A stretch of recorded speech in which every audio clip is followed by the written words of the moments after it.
MGM medical college में छात्र संवाद कार्यक्रम का हुआ आयोजन। आरएसएस के अखिल भारतीय संपर्क प्रमुख रामलाल ने छात्र छात्राओं को पढ़ाया देशभक्ति का पाठ। एमजीएम मेडिकल कॉलेज में छात्र संवाद कार्यक्रम का आयोजन किया गया। कार्यक्रम का उद्घाटन आरएसएस के अखिल भारतीय संपर्क प्रमुख रामलाल जी एवं अन्य अतिथियों ने दीप प्रज्वलित कर किया।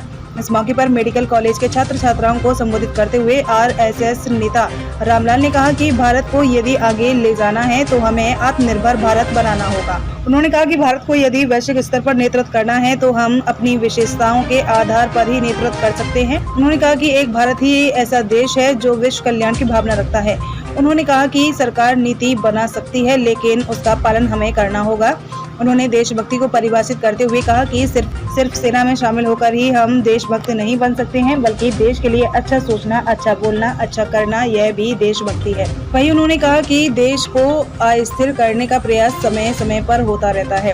विदेशी ताकतें भारत के बढ़ते वर्चस्व को देखकर अस्थिर करने का प्रयास करती हैं, जिससे हम सभी को सावधान रहने की आवश्यकता है। उन्होंने छात्र छात्राओं को वृक्षारोपण हेतु भी प्रेरित किया। वहीं एमजीएम मेडिकल यूनिवर्सिटी के रजिस्ट्रार डॉक्टर इक्षित भारत ने कहा कि छात्र अपने कर्तव्य एवं दायित्व को समझे, इसीलिए कार्यक्रम का आयोजन किया गया है। कार्यक्रम में मंच संचालन भाजपा जिला अध्यक्ष सुशांत गोप ने किया। इस अवसर पर यूनिवर्सिटी के वाइस चांसलर दीप्तो बोस, अनिल ठाकुर, अमरचंद यादव, सुखदेव कुमार, जय किशन प्रसाद, मनीष सिन्हा, अंकित सिंह, मिकी साहा, कौशल झा, दीपक चौहान, अमित मंडल, चंद्र किशोर, लक्ष्मी शर्मा सहित सैकड़ों लोग मौजूद थे। किशनगंज से जियाउर रहमान खान की रिपोर्ट। बहुत देर से इंतजार कर रहे थे।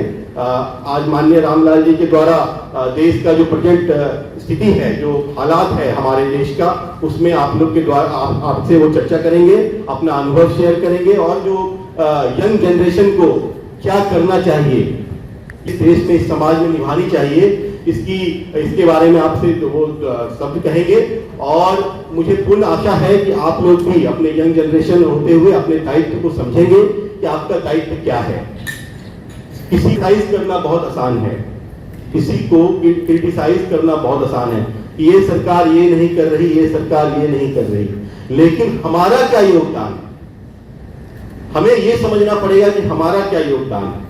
हमारा योगदान ये है कि हम सबसे पहले अपने जो वोट है, जब भी आपका जिस क्षेत्र में वोट में आपका नाम हो, अपना वोटिंग करें। लीड करने वाला वही होगी ज्यादा, तो आप दुनिया को लीड करने वाले लोगों की टीम में होंगे, तो ये बहुत सुखद सुनने में लगता है। लेकिन किसी देश को लीड करना है तो उस देश को लीड करने लायक बनाना होता है। और दुर्भाग्य से भारतवर्ष में आजादी के पश्चात ऐसा हो गया कि जो कुछ करना है वो सरकार को करना है। हमारी अपनी निजी जिंदगी है, हमारी अपनी प्राइवेट लाइफ है, उसमें कोई हस्तक्षेप ना हो। हमारी प्राइवेट लाइफ ठीक चले, हमारा कैरियर ठीक रहे, बाकी देश का कैरियर बनाना ये सरकारों का काम है। तो जिन देशों में ऐसा सोचा जाता है कि सरकारों का काम है, वो देश प्रगति नहीं कर पाए। जिस देश की सोसाइटी ने सोचा कि देश को बनाना हम सबका काम है, वो देश प्रगति करता है, वो देश विकास करता है। और मेरा परिचय कराया गया आरएसएस के नाते। आप में से कुछ लोग आरएसएस से जुड़े होंगे, कुछ लोग नहीं भी जुड़े होंगे, कुछ लोग की फैमिली ऐसी भी हो सकती है जो आरएसएस के प्रति अपोजिट भी हो, ऐसा भी होगा। सब लोग यहाँ जुड़े हैं, आप यहाँ पढ़ रहे हैं, वाइस चांसलर का आप सब छात्र हैं यहाँ पर।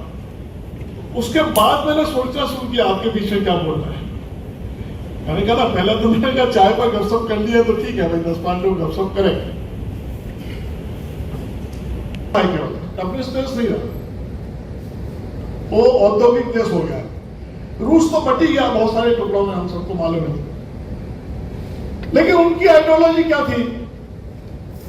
नो पर्सनल प्रॉपर्टी, सारी प्रॉपर्टी सरकार में निहित होना चाहिए।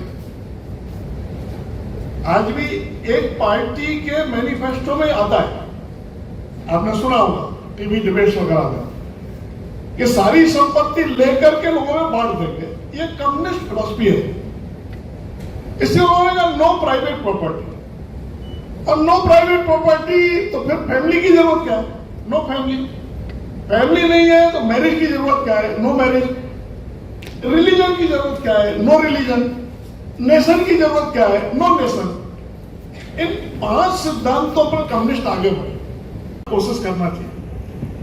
तो मैं बहुत थोड़े सैद्धांतिक पक्ष आप सबके सामने रखा, लेकिन धीरे धीरे वो थ्योरी आज पूरे दुनिया में ही फेल हो गई। उन्होंने ही मान लिया कि हम फेलियर, तो मैं मूल में पीछे छूट गए, इसलिए कोई वो फैमिली सिस्टम नहीं बचा। फैमिली सिस्टम आगे टूट गया, तो एक तरह से स्वच्छंद सोसाइटी जैसी हो गई, नशे की आदत पड़ गई। इसे आप देखते हैं अमेरिका में अभी भी सबको, छोटे बच्चों को भी लाइसेंस दे दिया आर्म्स का।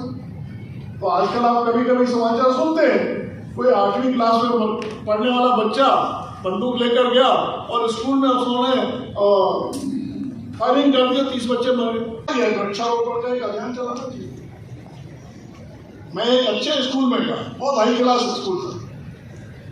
उन्होंने हर क्लास के लिए 2-2 पेड़ निश्चित कर दिए और बच्चों से कहा, छोटे बच्चे आते थे, 10th तक का स्कूल था, कि घर से जो टिफिन लेकर आते हो, होटल में पानी लेकर आते हो, पानी बचता है ना, ये अपनी क्लास के 2 पेड़ों में पानी डालना।